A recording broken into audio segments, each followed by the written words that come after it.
लाल का गाना है जिस गाने का नाम है एक ही गो दिल के रख दे। वो एक लाइन में रिव्यू करूँ इस गाने को तो सुपर हिट ब्लॉकबस्टर।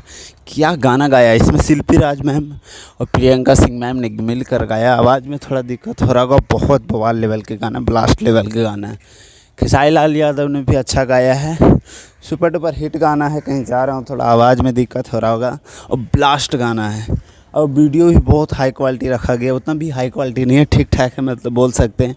बहुत प्यारा सॉन्ग है, सुपर डुपर हिट सॉन्ग है। आप लोग जाइए सुनिए, प्यारा आशीर्वाद दीजिए। गाने के लिंक डिस्क्रिप्शन में रहेगा। और इसी तरह वीडियो शेयर कीजिए, चैनल को सब्सक्राइब कीजिए। इसी तरह प्यारा आशीर्वाद बनाए रखिए। बहुत बवाल लेवल का गाना है।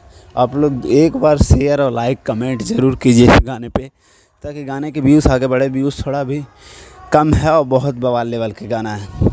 सो मैं ज़्यादा कुछ नहीं बोलना चाहता हूँ। Okay bye, love you. Instagram का लिंक दे, मुझसे बात करना है तो जुड़ सकते हैं। Okay love you, bye.